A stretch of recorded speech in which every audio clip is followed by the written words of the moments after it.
Third eye whispers എന്ന ചാനലിലേക്ക് എല്ലാവർക്കും സ്വാഗതം.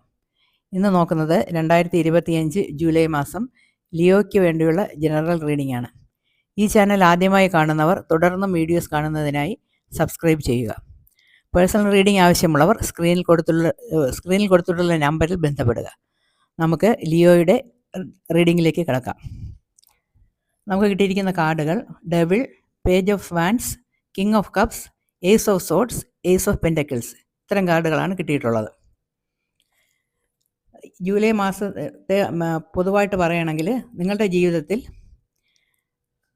നിങ്ങളുടെ വളർച്ചയ്ക്ക് ആവശ്യമില്ലാത്ത നിങ്ങളെ ചങ്ങലക്കിട്ടിരിക്കുന്ന ചില ശീലങ്ങൾ, അതായത് ചില പാറ്റേൺസ്, അതൊക്കെ വലിച്ചെറിഞ്ഞ് കരിയറിലും ലവ് ലൈഫിലും ശക്തമായ ഒരു പുതിയ തുടക്കത്തോടെ സാമ്പത്തികമായി നല്ല തീരുമാനങ്ങളെടുത്ത് ആരോഗ്യപരമായി നല്ല ശീലങ്ങളിലേക്ക് മാറി അങ്ങനെയുള്ള ഒരു നല്ല ജീവിതശൈലി ക്രമപ്പെടുത്തുന്ന ഒരു മാസമാണ് ലിയോ രാശിയിലുള്ളവർക്ക് ഈ ജൂലൈ മാസം. നമുക്ക് ഓരോ കാർഡുകളുടെയും കരിയർ റീഡിംഗ് ഒന്ന് നോക്കാം. ഓരോ കാർഡുകളായിട്ടാണ് എക്സ്പ്ലെയിൻ ചെയ്യുന്നത്. ആദ്യമായി ഡെവിൾ കാർഡ്. ഇത് ചിലർക്ക് ജോലി സ്ഥലത്ത് ഒരു ചങ്ങലയിൽപ്പെട്ട അവസ്ഥയിലായിരിക്കും. അതായത് ജോലി ഒരു ബോറിംഗ് ആയിട്ട് തോന്നും. ചിലപ്പോൾ ഒരു ടോക്സിക് വർക്ക് പ്ലേസ് ആയിരിക്കും. ചിലർക്കാണെങ്കിൽ അനാവശ്യമായ ഭയങ്ങളും ചിന്തകളും കാണും. അതൊക്കെ നിങ്ങളുടെ മുന്നോട്ടുള്ള യാത്രയെ തടസ്സപ്പെടുത്തുന്നതായിരിക്കും. ഇത് നിങ്ങളുടെ ശ്രദ്ധയും സമാധാനവും നഷ്ടപ്പെടാൻ കാരണമായേക്കാം. ഈ മാസം അതിൽ നിന്നെല്ലാം വിട പറയേണ്ട ഒരു സമയമാണ്.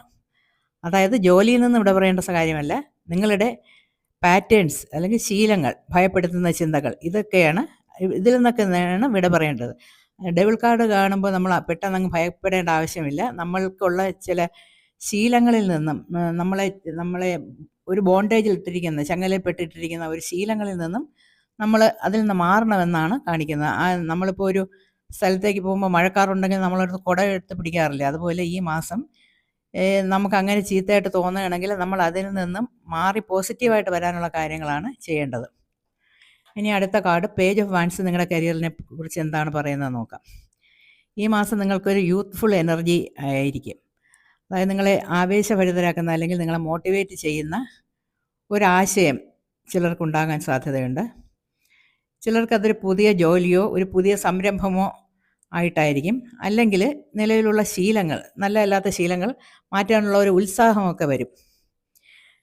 ക്രിയേറ്റീവായ സൃഷ്ടിപരമായ മേഖലയിൽ ഈ കാർഡ് വളരെ ശക്തമാണ്. അതായത് സംഗീതം, മീഡിയ, കലാമേഖലകൾ, ടെക്നോളജി തുടങ്ങിയവയിൽ ഒരു പുതിയ തുടക്കം കാണാം. അടുത്ത നൈറ്റ് ഓഫ് കപ്സ് എന്നുള്ള കാർഡ് എന്താണ് നിങ്ങളുടെ കരിയറിൽ പറയുന്നത് നമുക്ക് നോക്കാം. ഒരു വ്യക്തിയിൽ നിന്ന്, മെയിനായി ഒരു സഹപ്രവർത്തകനിൽ നിന്ന് നിങ്ങൾക്കൊരു സഹായം. ചിലപ്പോൾ അതൊരു ജോബ് ഓഫറായിരിക്കാം, അതായത് ആത്മാർത്ഥമായിട്ടുള്ള ഒരു ഓഫറായിരിക്കാം. അത് ഉള്ളിൽ നിന്ന് വരുന്ന ഒരു ഓഫർ തന്നെ ആയിരിക്കാം.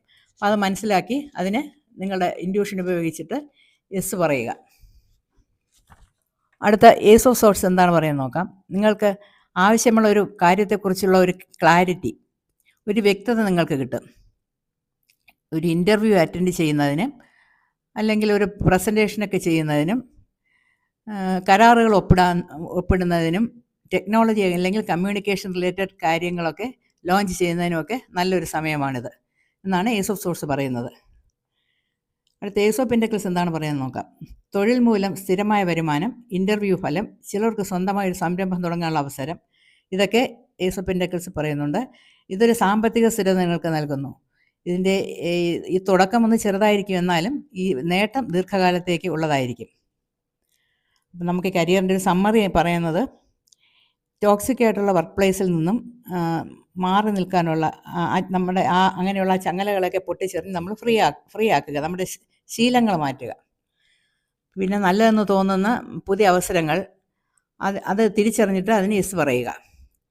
നമ്മുടെ മനസ്സിനോട് ചേർന്ന് നിൽക്കാൻ നമുക്ക് ഹൃദയത്തിന് ഇഷ്ടപ്പെടുന്ന ജോലികൾക്ക് മുൻഗണന നൽകുക. വ്യക്തതയോടെ ചിന്തിച്ച് നല്ല തീരുമാനങ്ങൾ എടുക്കുക.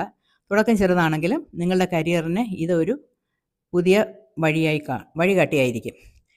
ഇനി നമുക്ക് ഈ മാസത്തെ ഫിനാൻസ് റീഡിംഗ് എന്താണെന്ന് നോക്കാം ലിയോയ്ക്ക്. ആദ്യമായി ഡെവിൾ കാർഡ്. സാമ്പത്തികപരമായിട്ട് ചതിക്കുഴികളെ കരുതിയിരിക്കുക എന്നാണ് ഈ കാർഡ് പറയുന്നത്.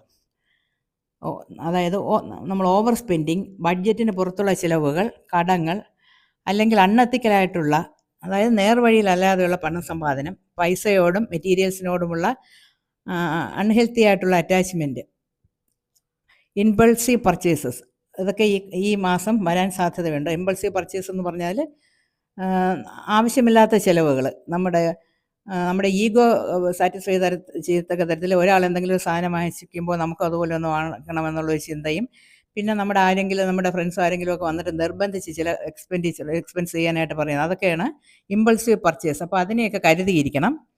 അങ്ങനത്തെ ആ ഇമ്പൾസീവ് പർച്ചേസ് കൊണ്ടുള്ള ചിലവുകളൊക്കെ നമ്മൾ മനസ്സിലാക്കി അവോയ്ഡ് ചെയ്യുക. പിന്നെ റിസ്കി ആയിട്ടുള്ള ഇൻവെസ്റ്റ്മെൻറ്റ്സ്, അതായത് നമുക്ക് അതിനെപ്പറ്റി അറിവില്ലാത്ത ചില ധനകാര്യ സ്ഥാപനങ്ങളിലൊക്കെ നമ്മൾ കൊണ്ട് പൈസ ഇടുന്നതൊക്കെ റിസ്കി ആയിട്ടുള്ള ഒരു ഇൻവെസ്റ്റ്മെൻറ്റാണ്. അപ്പോൾ അതൊക്കെ ഒന്ന് സൂക്ഷിക്കുക. പിന്നെ കൂടുതൽ ക്രെഡിറ്റ് കാർഡ് ഉപയോഗിക്കുന്നത്, അതൊക്കെ ചേഞ്ച് ചെയ്യാനുള്ള ഒരു സമയമാണ് എന്നതും മനസ്സിലാക്കുക. നിങ്ങൾക്കിപ്പോൾ ആവശ്യം ഒരു സാമ്പത്തിക അച്ചടക്കമാണ്. ഏസ് ഓഫ് പെൻറ്റക്കിൾസ് നിങ്ങളുടെ സാമ്പത്തിക കാര്യങ്ങളെപ്പറ്റി എന്താണ് പറയുന്നത് നോക്കാം. പുതിയ വരുമാന മാർഗ്ഗങ്ങൾ, ഒരു സൈഡ് ബിസിനസ്, ഒരു സൈഡ് ഇൻകം വരുന്ന ഒരു കാര്യം, ഒരു ജോലി, അതൊക്കെ നിങ്ങൾ തുടങ്ങാൻ, ഒരു പുതിയ സംരംഭം, ഇതൊക്കെ വഴി നിങ്ങൾക്ക് സാമ്പത്തിക ലാഭം ഉണ്ടാകുന്നതായിട്ട് കാണുന്നു. നൈറ്റ് ഓഫ് കപ്സ് പറയുന്നത് നിങ്ങൾക്ക് സാമ്പത്തികമായ ഉപദേശം നൽകാൻ ഒരു കുടുംബാംഗം വരാം. ചിലപ്പോൾ ഒരു പക്ഷേ അതൊരു ജോബ് ഓഫറും ആയിരിക്കാം, അല്ലെങ്കിൽ ഒരു ഫണ്ടിങ് ചെയ്യുന്നതൊക്കെ ആയിരിക്കാം. അങ്ങനെയൊക്കെ ഒരു ഫ്രണ്ടോ അല്ലെങ്കിൽ ഒരു സുഹൃത്തോ നിങ്ങൾക്ക് വന്ന് അങ്ങനെ ഒരു സജഷൻ തരുന്നതായിരിക്കും. ചിലപ്പോൾ നിങ്ങൾക്ക് കുറച്ച് പൈസ വരുന്ന ഒരു ലോണായിട്ടായിരിക്കും. ഇവിടെ നിങ്ങളുടെ ഇൻറ്റ്യൂഷൻ ഉപയോഗിക്കുക. എന്ത് വിശ്വസിക്കണം, ആരെ വിശ്വസിക്കണം എന്ന കാര്യത്തിൽ നിങ്ങൾ ഈ കൊടുക്കൽ വാങ്ങലുകളൊക്കെ നടത്തുമ്പോൾ ഒന്ന് അലേർട്ടായിട്ടിരിക്കുക. ഏസ് ഓഫ് സോർട്സ് പറയുന്നത് ധനപരമായിട്ട് വ്യക്തമായ തീരുമാനങ്ങൾ എടുക്കാനുള്ള സമയമാണിത് എന്നാണ്. ഫിനാൻഷ്യൽ കോൺട്രാക്ട്സിൽ വ്യക്തമായ ധാരണയോട് കൂടെ മാത്രമേ സൈൻ ചെയ്യാവൂ. ചിലതൊക്കെ കട്ട് ചെയ്യേണ്ടതുണ്ട്. അതായത് ചില അനാവശ്യ ചിലവുകളെ നമ്മൾ ആവശ്യം, അനാവശ്യം, അത്യാവശ്യം എന്ന് തരംതിരിച്ച് എവിടെയാണോ കട്ട് ചെയ്യേണ്ടതെന്ന് നോക്കുക. അതിന് ഇൻറ്റ്യൂഷൻ്റെ ഒന്നും ആവശ്യമില്ല, നമ്മുടെ ബുദ്ധി ഉപയോഗിച്ചാൽ മതി. ഇതൊക്കെയാണ് ഫിനാൻഷ്യലായിട്ടുള്ള റീഡിങ്. ഇനി അടുത്ത് നമുക്ക് ഹെൽത്തിനെ പറ്റി നോക്കാം. ഡബിൾ കാർഡ് പറയുന്നത് ചിലർ മാനസികവും ശാരീരികമായിട്ടുള്ള മോശം ശീലങ്ങളിൽ കുടുങ്ങിക്കിടപ്പുണ്ടെന്നാണ്. അപ്പോൾ പേജ് ഓഫ് വാൻഡ്സ് പറയുന്നത് ഇനി മുതൽ നിങ്ങൾ പുതിയ രീതിയിൽ ചിന്തിച്ച് വേണ്ട കറക്ഷൻസ് ഒക്കെ വരുത്തി ശരീരത്തിൻ്റെ ഊർജ്ജം വർദ്ധിപ്പിക്കാൻ എന്നുള്ളതാണ്. ഈ ശീലങ്ങൾ ഹെൽത്ത് വെച്ച് പറഞ്ഞപ്പോൾ ആദ്യം ശീലങ്ങൾ കിടക്കുന്ന കാര്യം പറഞ്ഞു. അപ്പോൾ നമ്മൾ എന്താണ് ചെയ്യേണ്ടത്? ആ ശീലങ്ങളിൽ നിന്നും നല്ല ശീലങ്ങളിലേക്ക് മാറാനുള്ള എഫേർട്ടൊക്കെ എടുക്കുക. നൈറ്റ് ഓഫ് കപ്സ് പറയുന്നത് മാനസിക ആരോഗ്യത്തിന് സംരക്ഷണം ചെയ്യേണ്ട ഒരു ആവശ്യമുണ്ട്. അതിനായിട്ട് നമ്മൾ യോഗ, മെഡിറ്റേഷൻ, ബ്രീത്തിങ് എക്സസൈസ് ഒക്കെ ചെയ്യുക. ശരീരവും മനസ്സും പുതിയ തലത്തിലേക്ക് എത്തുന്ന യാത്രയ്ക്ക് തുടക്കം കുറിക്കുക. ഇനി റിലേഷൻഷിപ്പ് നോക്കാം. ഡബിൾ കാർഡ് പറയുന്നത് ടോക്സിക് ആയിട്ടുള്ള റിലേഷൻഷിപ്പുകളിൽ നിന്നും വിട്ടുമാറുക. അതായത് നിങ്ങൾക്കൊരു ഇൻസെക്യൂരിറ്റി ഫീൽ ചെയ്യുന്ന റിലേഷൻഷിപ്പാണ് ടോക്സിക് ആയിട്ടെന്ന് പറയുന്നത്. അതൊക്കെ മനസ്സിലാക്കിയിട്ട് അതിൽ നിന്നും വിട്ടുമാറുക. അപ്പോൾ പൊതുവായിട്ടൊന്ന് നോക്കുകയാണെങ്കിൽ നിങ്ങൾക്ക് പുതിയ ആളുകളുമായിട്ടൊക്കെ ഒരു പരിചയം, അതൊരു പുതിയ ബന്ധത്തിന് തുടക്കമാകാം. നൈറ്റ് ഓഫ് കപ്സ് പറയുന്നത് വികാരപരമായൊരു തുറന്ന മനസ്സ്, ഒരു പ്രപ്പോസൽ പോലുള്ള മാറ്റങ്ങളൊക്കെ സംഭവിക്കും. ഏസ് ഓഫ് സോർട്സ് പറയുന്നത് ഈ ബന്ധങ്ങളിലുള്ള തെറ്റിദ്ധാരണകളൊക്കെ നീക്കാനുള്ള സമയം ഇതാണെന്നാണ്. ഏസ് ഓഫ് പെന്റക്കിൾസ് പറയുന്നത് നല്ല ഒരു കോൺഫിഡൻസിലും നല്ല സ്നേഹത്തിലും ഒക്കെ അടിസ്ഥാനമാക്കിയിട്ടുള്ള ഒരു നല്ല റിലേഷൻഷിപ്പ് കിട്ടാൻ സാധ്യത കാണുന്നുണ്ടെന്നാണ് പറയുന്നത്.